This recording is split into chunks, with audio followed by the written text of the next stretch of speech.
And yes, that's us. We're back from a break. It's Champions League week. Bob, how are things going? Good. It's that late night stuff. Yeah. And for me, it's like evening. We don't sleep. We don't sleep. We just talk football, talking the Barclays Premier League, La Liga, Serie A, Ligue 1, Champions League, and everything else. We got you covered right here on That Must Sit. Okay, Bob, it's an exciting week in the Premier League this weekend. Some guys call it Supersonic Sunday. Leicester City going on Arsenal. And we got our boy City. Supersonic Sunday. I don't know, some ESPN guy called it Supersonic Sunday. Fuck. Yeah. Well, that's what the Americans, they should have British football. What the hell is that? Shut. Yeah. But let's talk about Leicester City. Last week they were in action against Man City. They dominated them, scoring 3 goals before City pulled one back. Were you surprised by this, Paul? Yes, I thought at least Man City would get a draw, but I guess not. But I still don't think Leicester City are going to win the league, though. I just know that at some point, okay, if they beat Arsenal on Sunday, I'll give it to them, but they can win the league. But if Arsenal beat them on Sunday, I'll be like, Yeah, but they still have 36 points left to play for. Still a lot of games, so there's still a lot of time for a lot of teams to get to the top and still move around because all the points are so close together. That 1 week, everyone's saying Leicester's going to win the league. If they lose on Sunday, people will start writing them off again. Olumide? Yeah, I agree too. Just the way how confident they were during playing against Manchester City, it's overwhelming, and especially Manchester City. But Manchester City have been poor. Like the way they have been thus far is without company in their team. They're a shadow of themselves. They say he may be back this weekend, but I think they're actually rushing him or just giving the fans some hope of some sort. Well, maybe whether or not that will happen, I don't know. And like Bob said, I just think, I don't know, Ranieri, he's never won the Premier League before. He's come second twice, I think, or something like that. So, like in his career, so it's something where Leicester they would need to be superhuman for the rest of the season. And like Bob said, if they beat Arsenal, and I shall not get to my predictions because I'm still looking at the mechanics in my head as to who would win and all that. But in regards to them winning the league, I don't know. Just they've come this far and they are still like 5 points clear. So why can't they win the league? Yeah. I honestly think they wouldn't. But like right now, I see they've been answering all my questions. Every question I've asked Beach City, their last major one would be Arsenal. If they beat Arsenal, I think they win the league. Yeah, and I think I agree with that. I think they might win the league because you look at this run they had against Liverpool. I think it was against Stoke, Liverpool, City, and now Arsenal. You'd have expected them to maybe fall off at this point, but they've gotten 9 points out of those 9 points, and they still yet to play Arsenal, so they could get 12 points. And I feel like if they beat Arsenal, I feel they begin to believe that they can win the league, and they're going into the situation where Arsenal and City are going to have Champions League games. Granted, maybe Arsenal have a tougher Champions League game, so they might be knocked out earlier.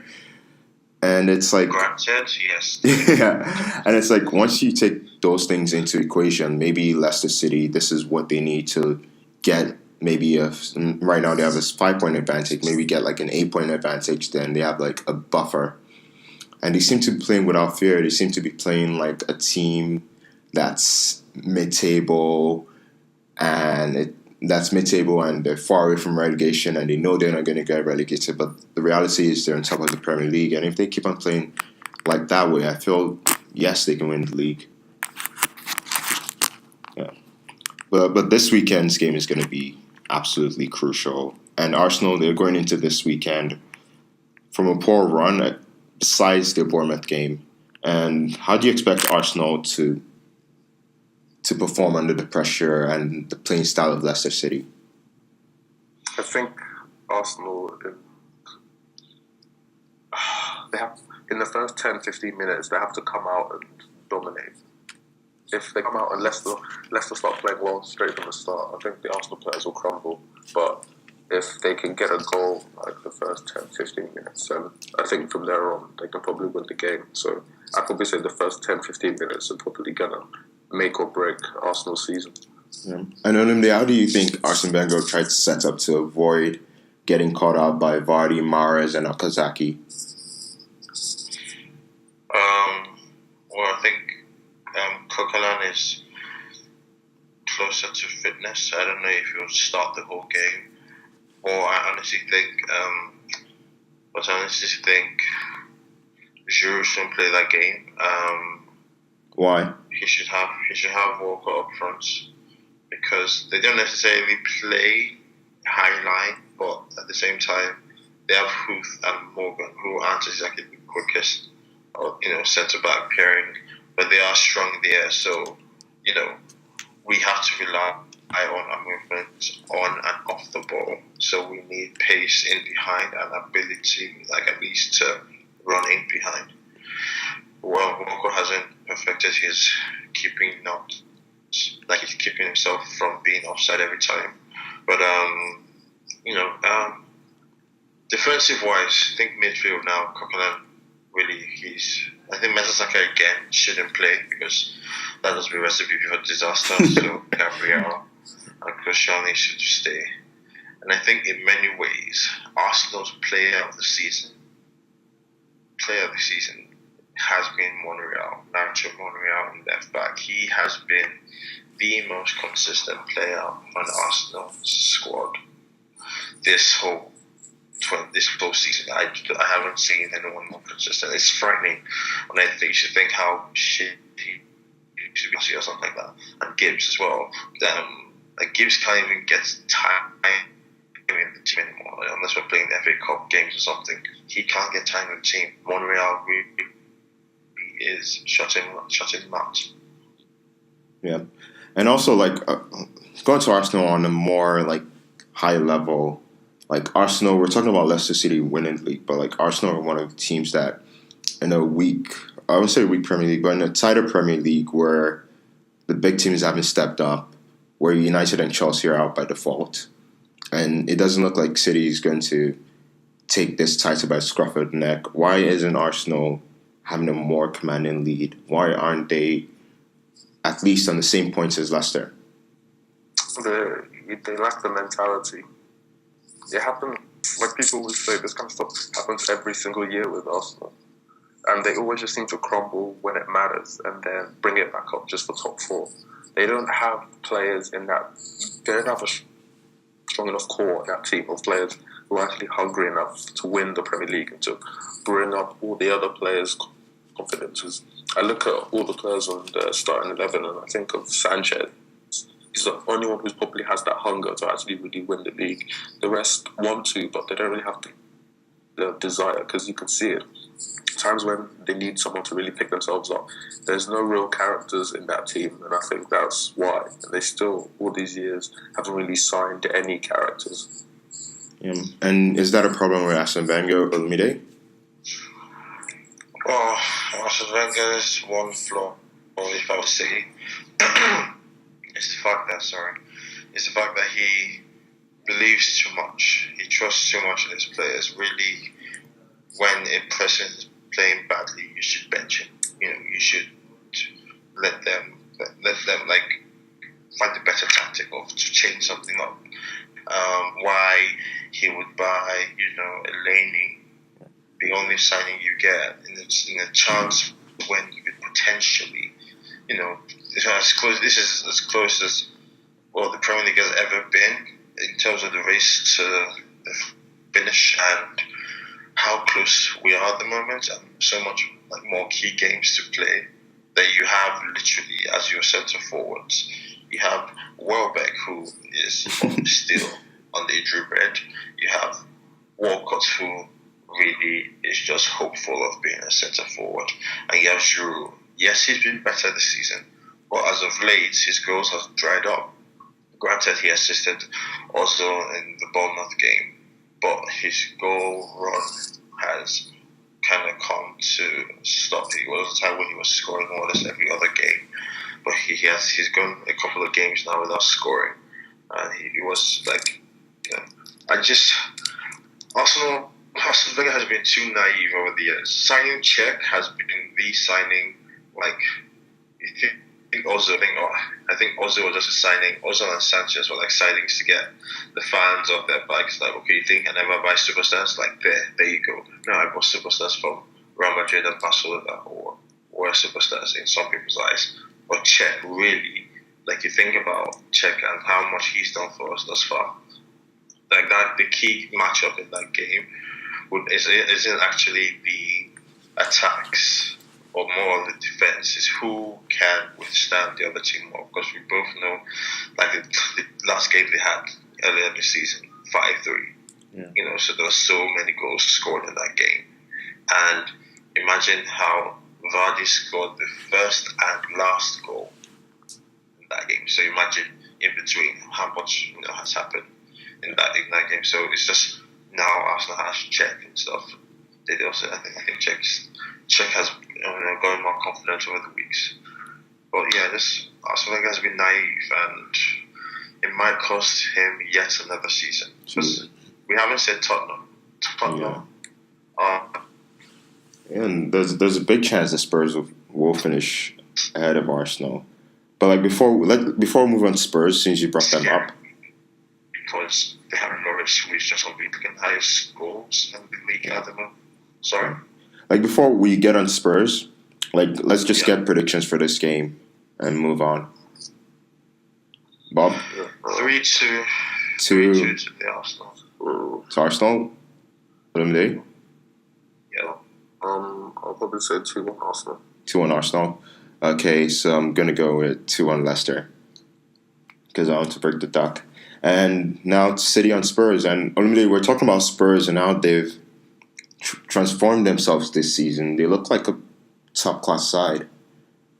And what's changed between, like, even earlier this season where they couldn't get a win to save their lives, and now we're talking about them as title challengers. And right now the Premier League is really living up to its hype at the moment that, like, pretty much any team could win the league.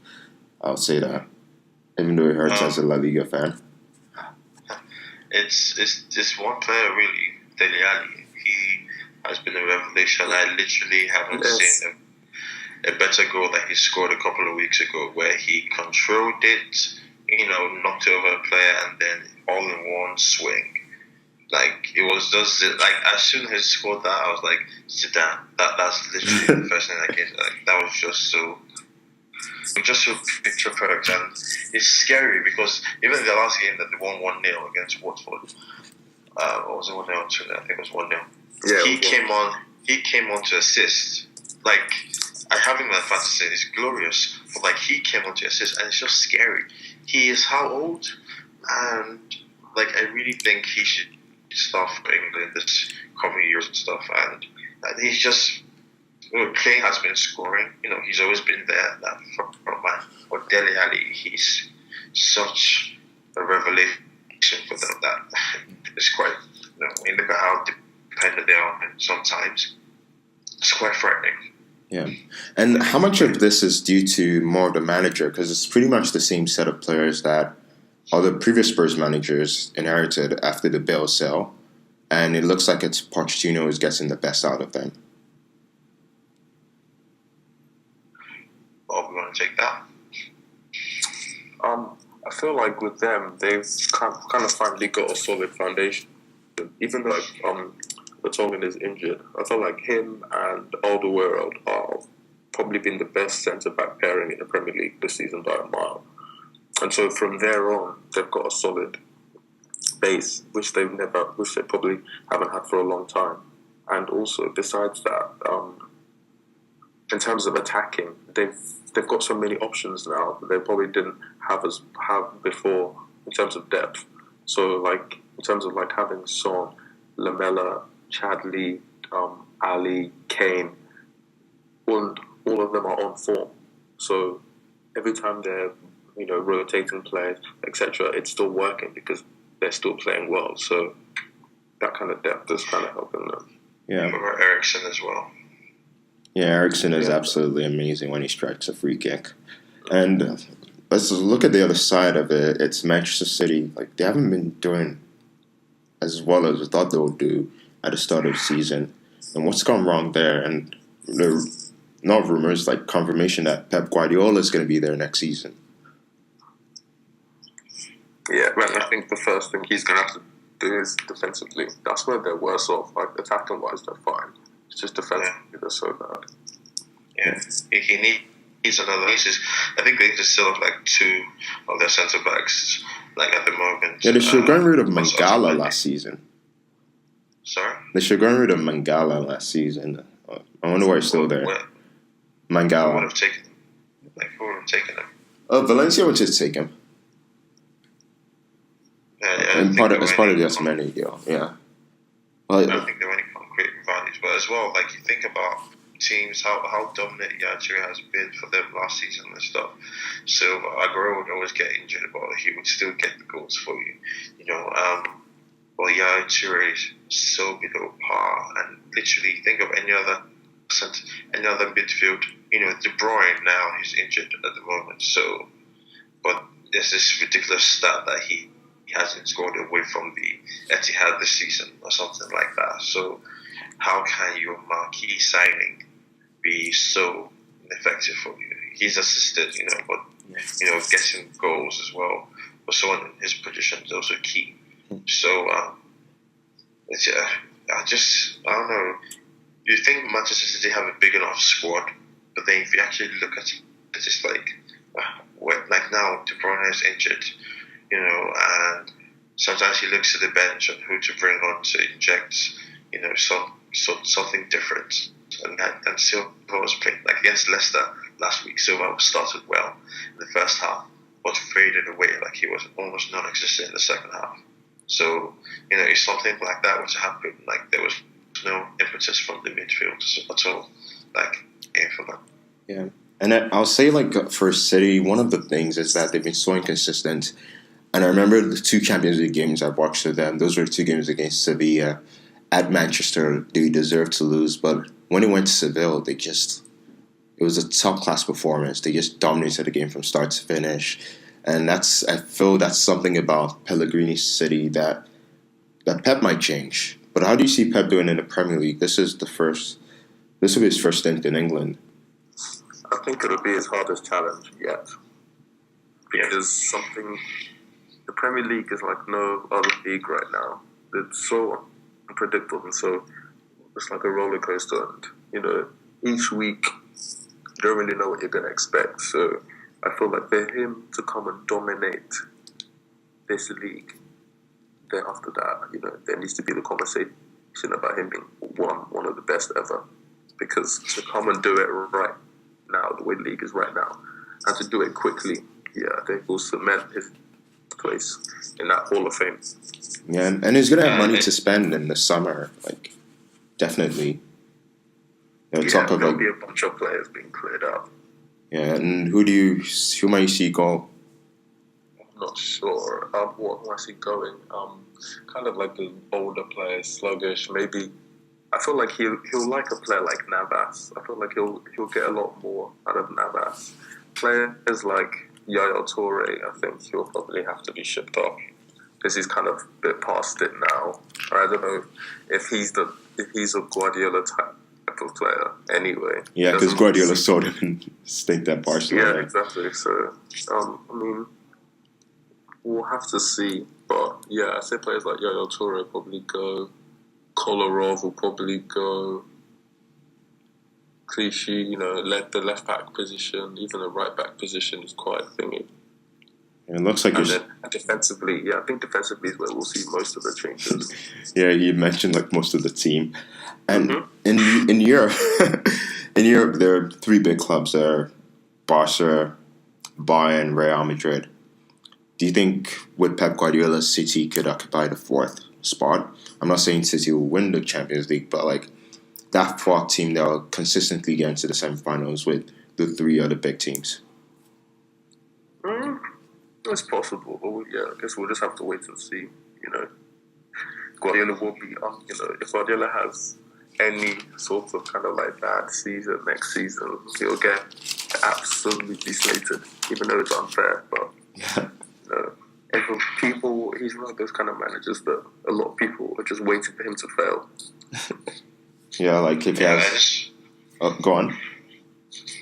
Yeah, I just think that it's just the way the league has been.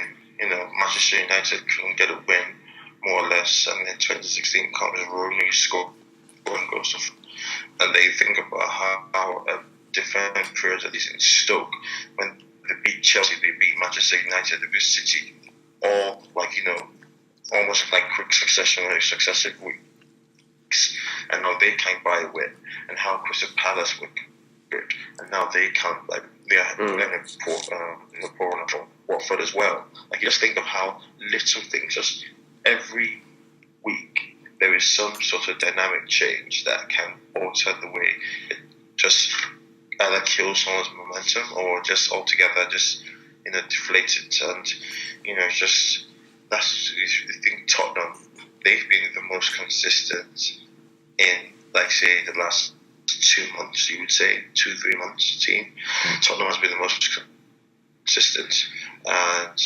just like at Chelsea now, it seems like they're out, but they're not necessarily that far away from the relegation zone. So Chelsea could still, although now, that reminds me. In other news, Diego Costa broke his nose today due to a training incident involving my cousin.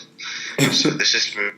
He hit his head on my cousin's back or something, basically jumping up for the ball. Wow. And he had to be shipped to Spain to get a mask. So expecting, if he is in the squad, I'll talk to have a mask. And that's the inside information from Chelsea. Yeah. Oof. This podcast is so great. We're getting inside information straight from the Chelsea training ground. Yeah, and he's going to Spain. Atletico Madrid wants him. You should ask your cousin about the whole doctor situation with that with Eva Canero. Yeah. Stay tuned on Vamos. Yeah, tough quality reporting here. And United are in action tomorrow morning my time against Sunderland. And Bob, you saw them last week. Have they improved? We've improved in the last 2 games, but when it comes to LVG, I'm never convinced. So I'm still waiting to see. Really? The thing is, I'm waiting to see us demolish a team. Like, I haven't seen that in so long. Like, I'm waiting for us to put 4, 5 or something past the team, so I know it's real. Because right now we can still go tomorrow and lose 1-0, draw 0-0. So I mean, we're playing well at the moment, but we need to really put the goals behind. Is Money at home? No, they're away. They're away, I think. Yeah, and if they... All I know is that Rooney is scoring goals. Yeah. Jesse Lingard is dabbing, so all is well in the world. Yeah. And on United, like, if they win tomorrow, this weekend could be great for them because they could be like within 3 to 4 points off fourth. Absolutely. So yeah, it's vital that we win tomorrow. Absolutely vital. Yeah. And if you had a choice, if you were Louis van Gaal, will you go for fourth spot or will you try to win the Europa League as a whole? I'd rather go for fourth spot. I don't care about the Europa League. So you don't care about Paul Michelin? No, I don't care about all that. Oh, that's sad. Yeah. Anyway, I wish we could get Europa League because also it's just a question of damage control with Barcelona. Speaking of which, I think Ozil should not play that game. He should never play Juves at all. He should just have like 3 DMs and like all 4 is like back 4 don't even overlap. Bellerin, stay there. Do not even move from that position. Yeah, Bellerin is coming to his future home. Bellerin is coming to his future home. The Camp Nou. Yeah. Hell nah. Bellerin. Yeah. I guess as long as Wenger's coach. As long as Wenger can sell Van Persie to United, nothing is impossible. Yeah. It's not going to happen again. Yeah, speaking about coaches going back to their former clubs or people going back to former clubs, Hiddink has been doing well at Chelsea. He's yet to he's yet to taste defeat. What do you think of that? Even though we should have won the other day, I was annoyed. Like, that really annoyed me. After he paid so much Premier League This tickets. has to be Diego Costa. It just has to be some stupid goal. Memphis just had to give the ball away. Everything. Memphis, man. If I see him dab once more, I'm gonna lose my mind. Yeah. When his mates are dabbing as goal celebrations, he's dabbing on Instagram. Oh god. Wow. Memphis, I think Memphis will be gone if you guys get a new. Well, I feel like Mourinho comes, he'll turn him into Hazard. Watch. Hazard, where is he now? So, Maybe not this one. This overweight. Yeah. The guy looks like he's gained like 5 pounds. 5 to like 10 pounds, easy. Yeah. They could sell him to China though. Who? Memphis. Come on, he's too young for that. Well, the shirt one. Yeah, I know, but I don't understand that. Those guys are clowns. Yeah, back in Chelsea, like, do you think this undefeated streak is a false dawn? I think they're getting a bit lucky. Like, they're not playing particularly well, period. Like, away at Watford, 0-0, they played pretty crap. The United game, 1-1, they scored it in the 90th minute. They're not, a loss, an L is coming very soon. Yeah. It has to come soon. Yeah. Well, maybe it might come against PSG next week. PSG will have 24-point lead over in Ligue 1. Disgusting. Just filthy stuff. Filthy. They can actually win the league in 3 games. In 3 match days, they can win the league. That's how crazy it is over there in France. I'm pretty sure like 24 points is the difference between the top right now and the Premier. I'm actually researching that. Keep on talking. I'm going to research that right now. Yeah. Just to see how far 24 points is. Yeah, but I think it should be between top, like, United's place and the relegation zone, I can imagine. Like, Bob, how do you see this game going?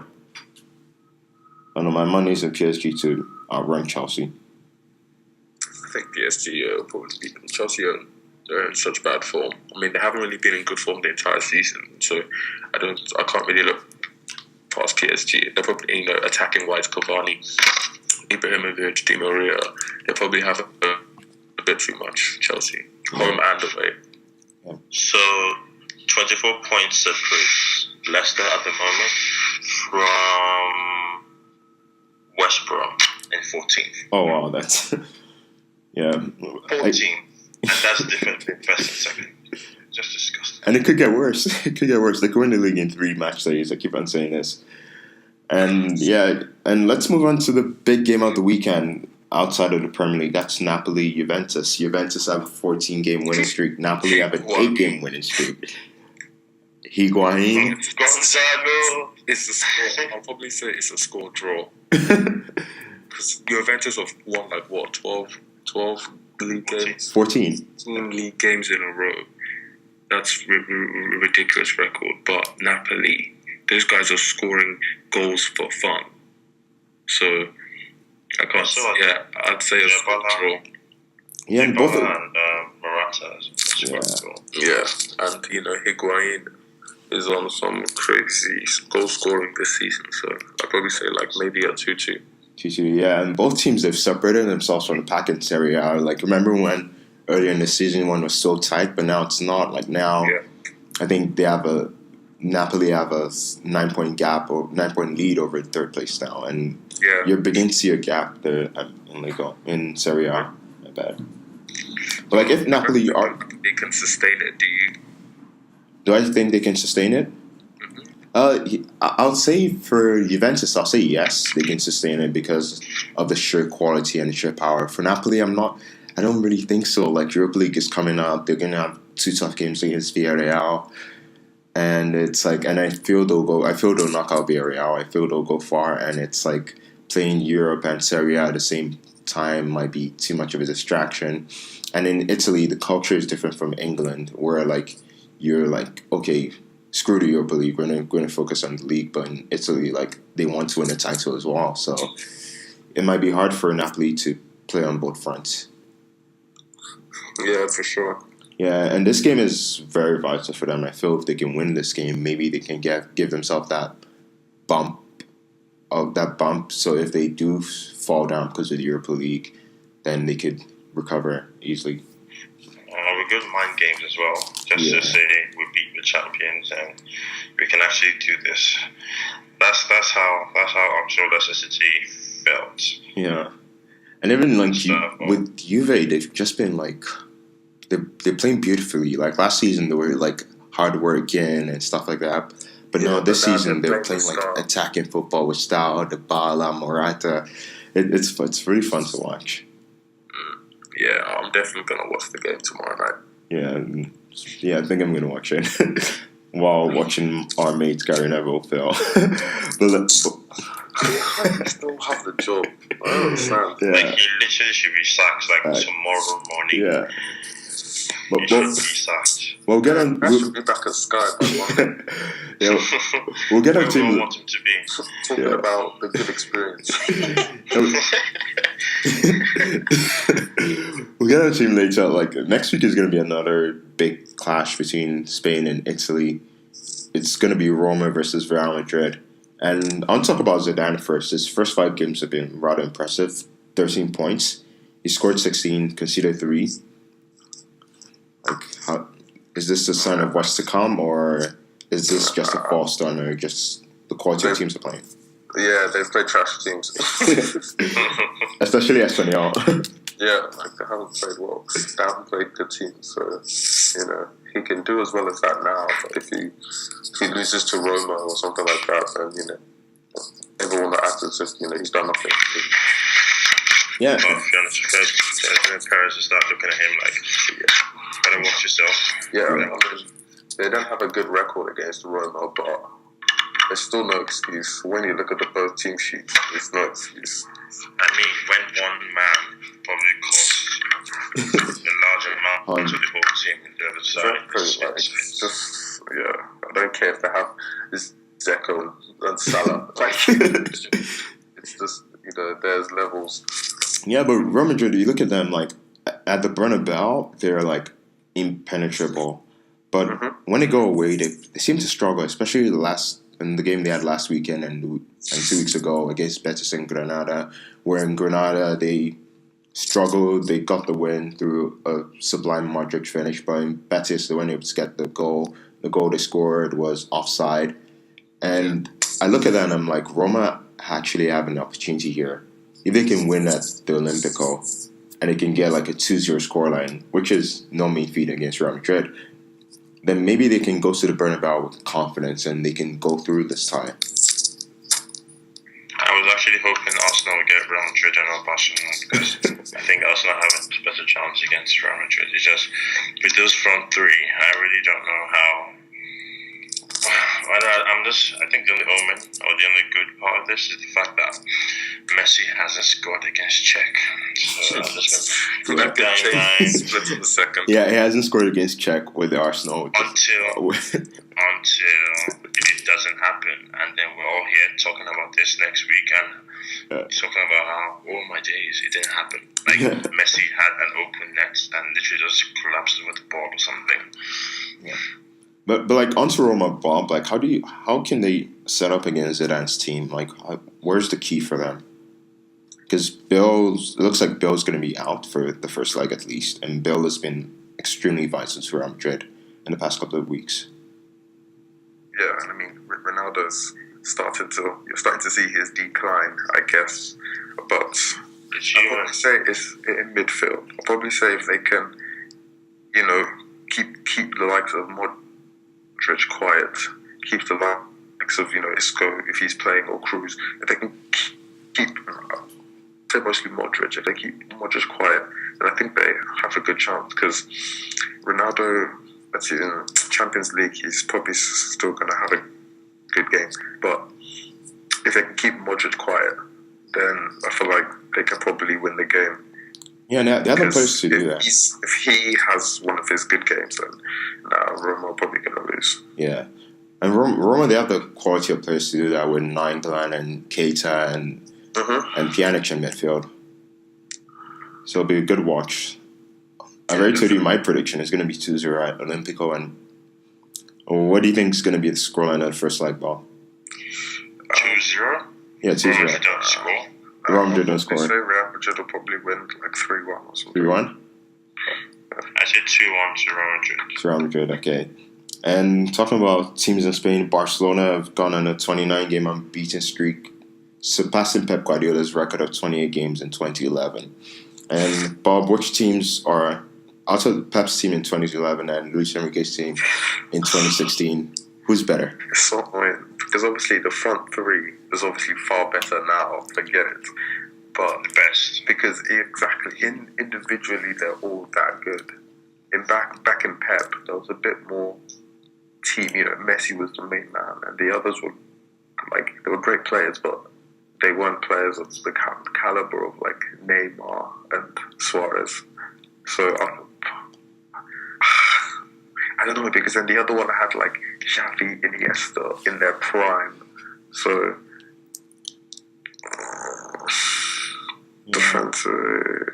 I'll choose this one in a heartbeat. I'll choose this one in a heartbeat. Like this current Barcelona team is just you look at them and the fluidity they have once they get to that final third is frightening, and it's not really even the ball movement, not just the ball movement. It's more of like you literally like Suarez, this goal he scored where he just when they beat Valencia 7-0.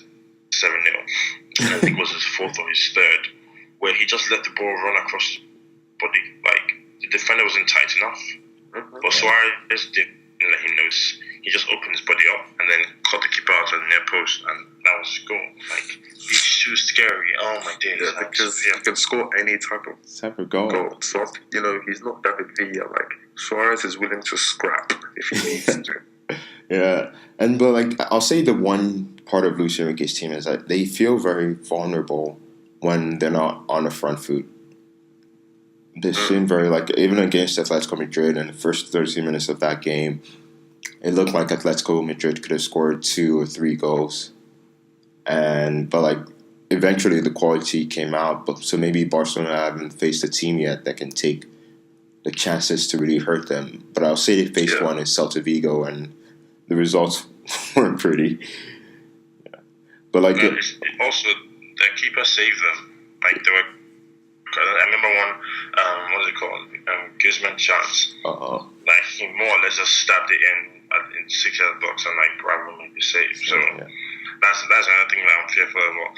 Arsenal have to be picture perfect. Like every shot on target has to be 100%. You shoot, you score. Like that's how it has to be if you want to even get a sniff of this Barcelona team. Yeah, and during the week they played Valencia with the B team, and let's move. And Gary Neville, it's been terrible. Losing 7-0 to Barcelona, and you saw those famous memes about how Gary Neville criticized teams in La Liga lost 7-0. But they have a really important game this weekend against Espanyol, and the similarities between both teams are amazing. They both have Asian owners. They both have massive ambitions. They're both massive clubs in Spain. They're both at the bottom of the form table, and they both have managers who haven't gotten a win. And it's crazy, Bob. Did you expect Gary Neville to be this bad when he first took over Valencia?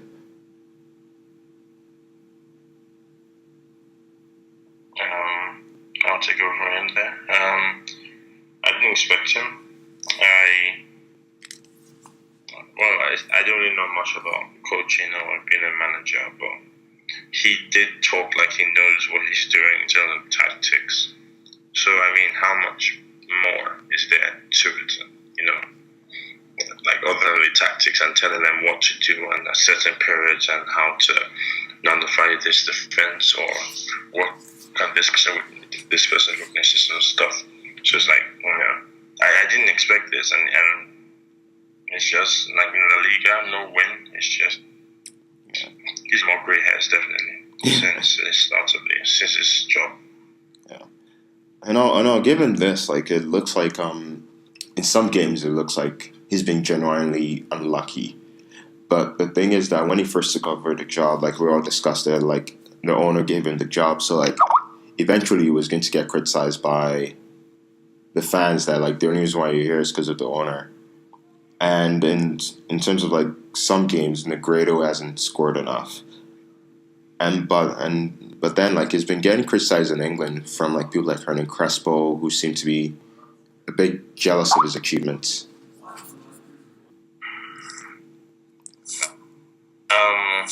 Yeah, I was just saying that. Well, Gary Neville, I think he's enough more than he can chew, and Hernan Crespo, maybe there's some hard feelings there. I really don't know why.